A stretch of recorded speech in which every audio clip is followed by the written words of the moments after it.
Jumpin' In on Manx Radio. With Howard and Chris Kane. Hello. Good evening. And welcome.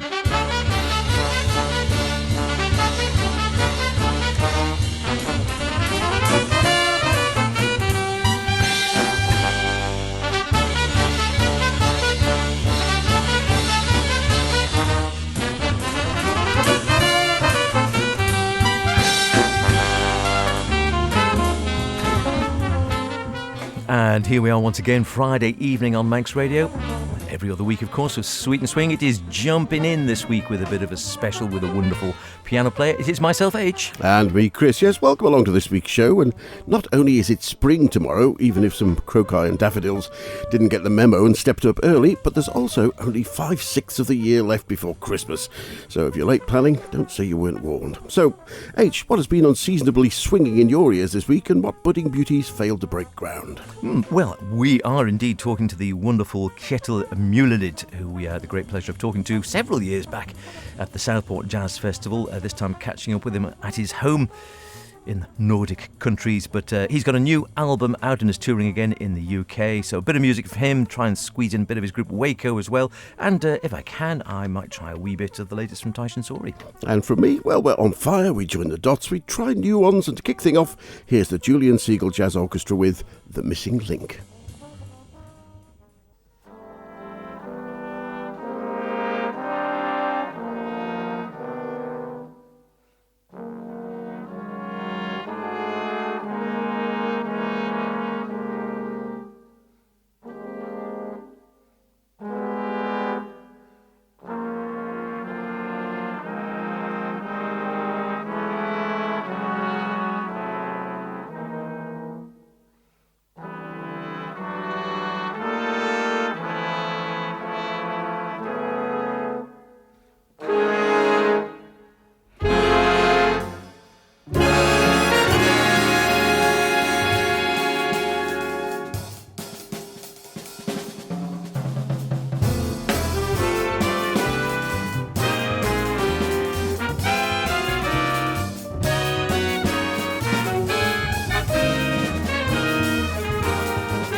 entirely obviously recorded live in front of an enthusiastic audience, Julian Siegel and his jazz orchestra with the missing link from the 2021 release Tales from the Jacquard on Whirlwind Records.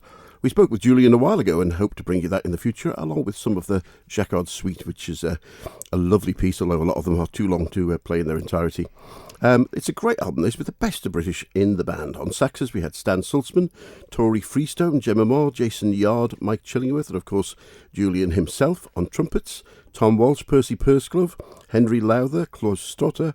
On trombone, Mark Nightingale, Trevor Myers, Harry Brown, Richard Henry. And on guitar, Mike Outram with Liam Noble on piano, Ollie Hayhurst on the bass, and Gene Calderazzo at the drums. And on that tracks we heard solos from Klaus Stotter on trumpet and Gene Calderazzo on the drums, and a sax solo from the man himself. It's out now on Whirlwind Records. The Jacquard Suite was a commission from Derby Jazz, and it was close to Julian's heart as a project, as the Jacquard looms in the lace factories in Derby were the first automated looms programmed by punched cards, and also where his late father worked for many years. Great stuff, and a really nice guy. Yeah, the old punched cards, the computer car. I remember that with the punched card. Wonderful stuff. It is Jumping In with Chris and myself, H.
music of Kjetil Mulelid with his trio from the album Who Do You Love the Most? And we had the great pleasure of seeing, listening and talking to Kjetil and his trio a few years back now at the Southport Jazz Festival. Since then he's been a busy bee, as always, composing, touring Asia, America, parts of Britain again, certainly around Europe, and again playing with several groups, including his trio, which has just changed format somewhat with the change of bass player, and also one of his other groups, Waco. And we caught up with Kjetil from his home in the last week or so to have a chat, see what he was up to, and talk about his new album. We began by inquiring about his love for the piano trio.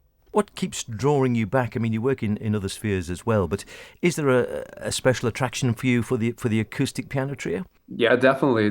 I would say it's in many ways the trio format has been like the one of the main reasons why I digged into jazz. The first, because I heard some great records when I was younger, and I just love the trio setting. The piano gets, it's just you feel a lot of freedom when you play with bass and drums because they are just yeah, and I think the piano gets to sing really clear and over the whole register, and yeah, I really like that format. So definitely, it's one of my favorite combos, I would say. Now you work, obviously you've got other groups, you work with a number of different singers, you work with Waco, of course, a separate group altogether, but the one thing that it stays together as well as the trio is that they're all actually relatively small groups. Has there been any wish to take on a large ensemble? I was thinking particularly, we were just talking a few weeks ago about Espen Berg with his new release Matrix with the Trondheim Big Band. Have you ever done or been attracted to writing for large ensemble? Yeah. I haven't wrote like for such a large ensemble for like Trondheim Jazz Orchestra. I know Espen, that's like a huge prize he won. It's every year you apply for this grant and you Yes. can get that. But I haven't really had the urge to do that because I've had a lot of fun with my other projects. But last year I released a new album. It's called Agoya, and so it's more like it's not. The album is actually different combos on each track, but Yes. but then we had premiere concert at the Oslo Jazz Festival here in Norway, and that was septet for the whole concert, and so that's probably the biggest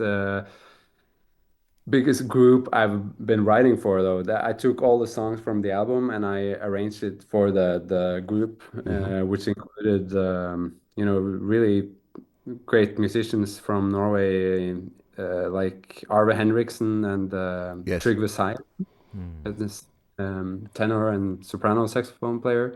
Both of them are, of course, very well known because they're released so many great records on ECM and other labels, and also Lars Horn Tvedt on pedal steel. He's mainly known from one of the main people behind Jaga Assist, if you, yeah. And also Sissel Vera Pettersen, she was part of that project on vocals and alto saxophone. Yes. She's been leading the Trondheim Voices. It's like an ensemble group for voices. Kind of the same. They have the same mindset as the Trondheim Jazz Orchestra. It's just a voice ensemble. So and it was so much fun. We did that concert in August, and now we're going to do a couple more in April with that ensemble. But then it's not going to be Arve on trumpet. It's going to be Matthias Eik, also really Fantastic. great trumpet player. Yeah. So Very different but that, dynamic to Arve, I think. yeah, they are. But they both have played a lot with Trygve. Yes.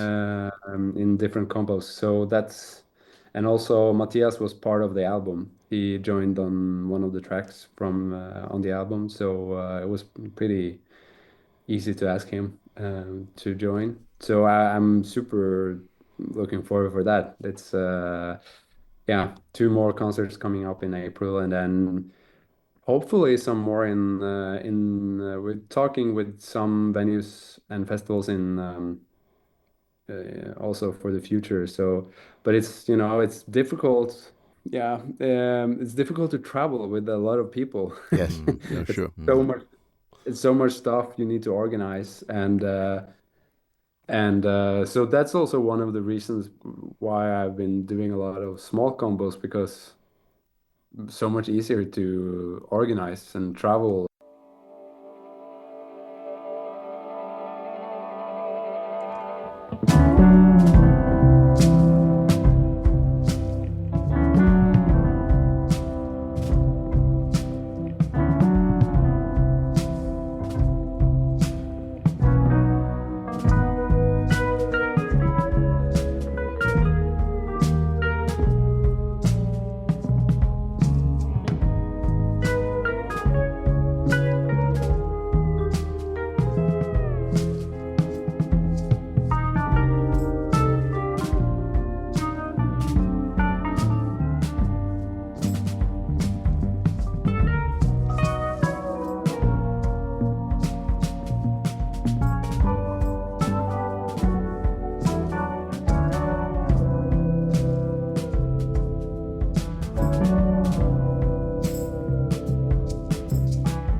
obviously we've got the Rune Nergard on the double bass. First album, I think, with him with the trio. Has that changed the dynamic of the trio a lot? Would you say, or how do you feel about that?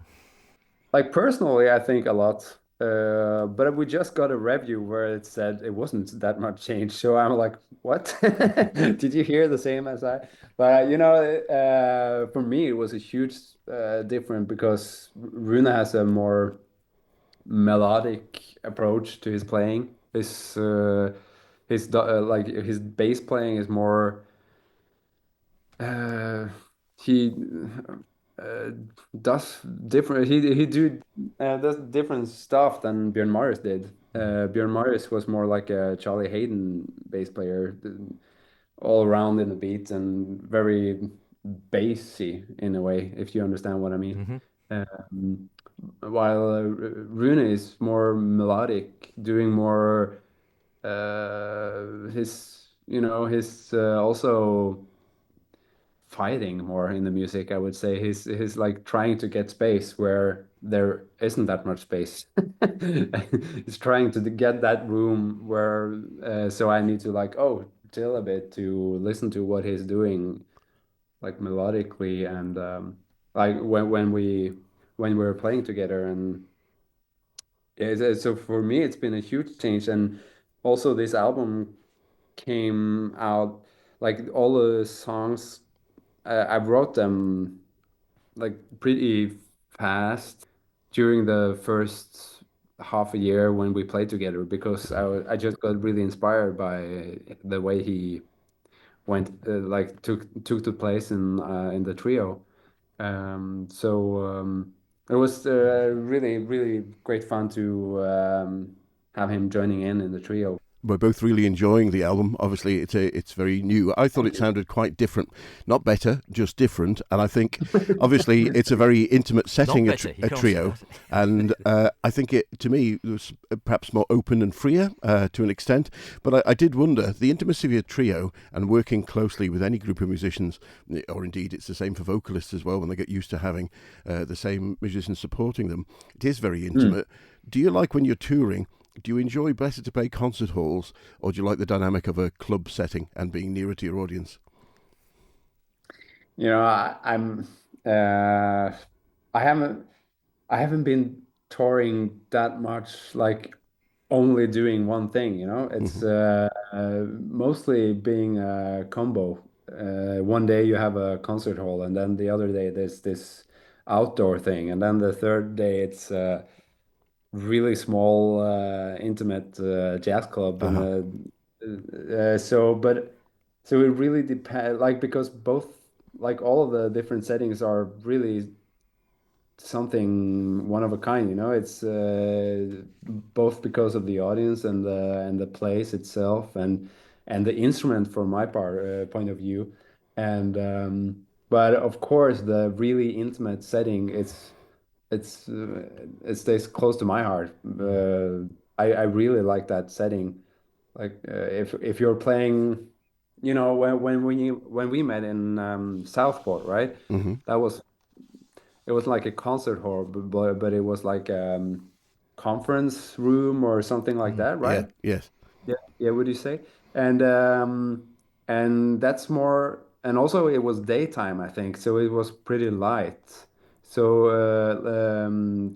that makes it not that intimate. And then you enter the music in a different way because you feel more seen in a way, or you feel like you're more exposed Closed. Yeah. for Yes. everyone. So and in this intimate setting on a dark jazz club vibe, it's more you kind of forget that there's someone there. You can just dig into your own thing and listen to what you're doing, and um, I feel like it's more that's a different that's where I really feel the difference because when you feel that you can just let go of the surroundings, or when you or the other places where the surroundings are very clear and Hmm. very But I enjoy both really, really. It's but the jazz clubs are more common in my world, though.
Just finally, the inspiration for music, because again, you often have sort of quirky titles for some of the albums, or maybe very realistic titles, I don't know. The Singing Sands, the single from your latest album, inspired by the Singing Sands out at Isla, I think you've been up in Scotland, are things like that, sort of nature and the environment and those sort of places, are they a source of inspiration for your music, would you say? Definitely. My father is from a coast city, and so I grew up hanging out a lot by the coast, and I always liked that. I liked the idea that music in the ocean is kind of a similar thing, Yeah, like a sort of symbiosis. The way or there are like it's I like that natural part of the music, and I must say that Singing Sands, the title came after the song, because I was making that song a year and a half maybe ago, and I didn't really have a title for it. And then I went to Isla in Scotland in September last year, and I was just I just heard the master, I think, for the album. So I had that song very clear in my mind, and then I was there, and just really felt the presence of the song there, at that beach. And it was any of you been there? I haven't. I don't know if you've been there, Chris. I lived up in Scotland on a course for a couple of years, but I travelled around Ireland, but I went to some of the other smaller islands. Yeah, yeah. But it's yeah, it was a beautiful place, and I just felt like, yeah, this is it. It matched, and but definitely, I'm a fan of nature, Yeah. and What does the rest of 2025 hold for you at the moment? yeah, it's the tour coming up now with the album release. We're playing in Edinburgh and Aberdeen, and then we're going to Bristol and London, and then some other places in Norway and one in Germany, and then we have some other gigs spread out during the year. And of course, the Agoya project that I mentioned in April is like two festivals here in Norway. So it's going to be a lot of fun. And then I have a new quartet that I've been making music with lately. and we're releasing an album in June, and it's with the saxophone player from the Netherlands. Her name is Kika Sprangers, and with the with the bass player Mats Eilertsen and Per Oddvar Johansen. They were both great musicians, like some years older than the two of us, and released several albums on ECM, and they were super great. So it's super inspiring to play with them, and we have some concerts in the Netherlands in summer, and then most likely we're going to, yeah, as you also said and mentioned, I have the duo, and we're going to we have been playing some concerts in Asia, like East Asia last year and the year before, and we're also going back in late this year to Japan and most likely South Korea and China. I don't know yet, but I think so. And so there's plenty of stuff going on. happening. So and my show is happening. So it's good to be. Yeah, I wasn't really sure what to do with the trio, and then and now it just feels really good again to be back and aiming for more activity with that band. It feels really good. So we have some UK plans as well. So for the future, so I will definitely try to come to how do you pronounce the island? It's the Isle of Man. Isle of Man. Yeah. Yes. Just straightforward. Yeah.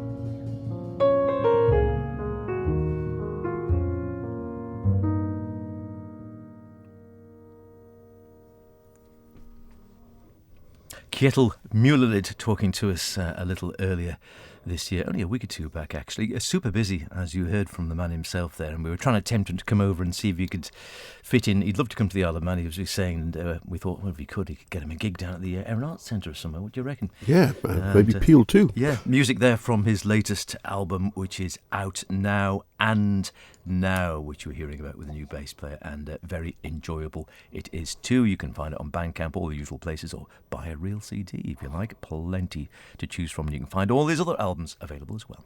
His first album, actually, when we saw him in Southport, was called Not Nearly Enough to Buy a House. I did ask him, has he not enough to buy a house now at the beginning of our interview, and he said, well, I haven't bought a house yet. Still working on it. So he's still working on it. Next up from me now, Fire, from pianist-composer Terence Collier's new album, Elements.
fire.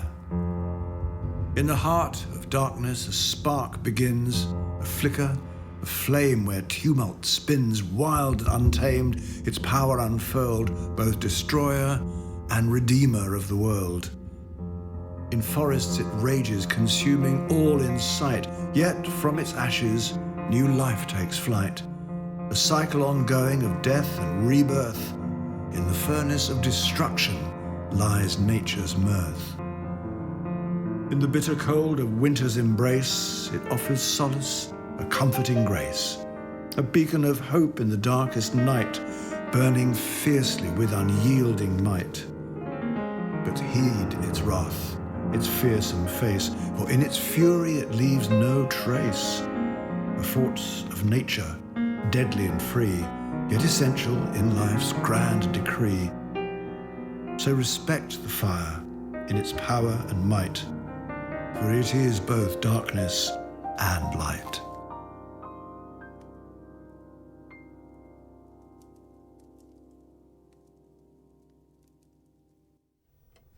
Fire from Elements, the new release from pianist, composer and poet Terence Colley and his trio, and an additional string trio, and of course a reader. Jazz and poetry, as we know, have a long association, and it's nice to see it's one that's being kept alive. Terence has been the house pianist at the Pizza Express Jazz Club in Cambridge for a number of years since moving from the Channel Islands, and he had the album launch at the Pizza Express Jazz Club in Soho back in February with Nick Lenner-Webster on bass, Ted Karachi on drums alongside the string trio, and an old friend of ours, Jim Trimmer, doing the reading of Terence's poetry, as we just heard on that track. Hi, this is pianist, composer and improviser Nduduzo Makatini from South Africa, and you are listening to Jumping In with Chris and H. Big love, brothers.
Morse Code Through the Lights, the latest from composer, educator and drummer Tom Bancroft with his group Playtime. Playtime was set up as an improvising group before lockdown, in fact, and they used to appear upstairs in a small pub in Edinburgh called the Outhouse.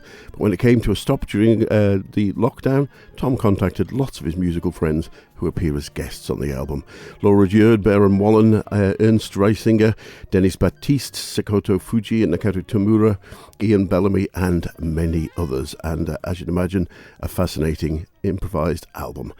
Tom called on all of them to get together. The album was the result, and it's called Morse Code Through the Lights, Tom Bancroft's Playtime. Well, that's just about it for this week's show, but we still have time for a quick track from a new release, Thrive, from pianist, vocalist and composer Fabian Ambuel, with Matt Ridley on bass, John Scott on the drums and Tom Ollendorf on guitars, although not on this track where Antlaw takes his seat. Here's New Ones from Thrive. See you in a couple of weeks. We'll be there. Be good.